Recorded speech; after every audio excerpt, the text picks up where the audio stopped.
င်္ဂလာပါဂျူနီယာလေးအားလုံးတွေ့ရဝန်တာပါတယ်ဒီမမက solar installation နဲ့ပတ်သက်ပြီးတော့ရှင်းပြပေးသွားမယ်မရှင်းပြခင်မှာဘုဒ္ဓရာဘယ်လောက်ရှိလဲဆိုရယ်မိကုန်းလေးတော့မေးကြည့်အောင်မယ်နော်ရပါတယ်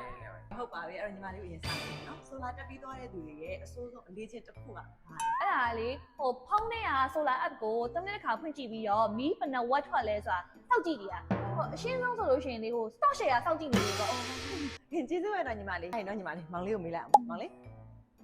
ဟုတ်ဟဲ့မေးအောင်မယ်နော်ဟုတ်တယ်အင်ဗာတာကလေ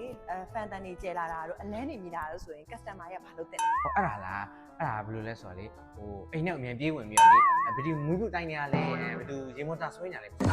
နေချောင်းကွဲမတက်အေးပေါ့နော်မိဖို့တွေတိုင်ပြီးတော့အတန်တွေထွက်တော်တယ်ဟဲ့မောင်လေးဆိုလာတက်ပြီးတော့မှစိုးသွားတဲ့စိတ်ယောဂပါစိန်ကြောက်ရောပါကောင်းငင်ဘွားတိန်းတုံးဖြတ်သွားတော့မှရင်နေပန်းတွေတုံပြီးတော့အိမ်ထဲက AC ကိုလိုက်ပုံပိတ်ချင်အေးအရင်တော်ကြတာပဲဒီလို့ဆရာရှိတာတော်လိုက်ကြတော့ဟိုနောက်နေ့ကြတော့မှပဲလေမိကုန်းလေးတွေတခြားစဉ်းစားပြီးဖြေပြီနော်哎呦我的妈！ဟုတ်တယ်နော်မေးတော့ကြီးရှင်ရ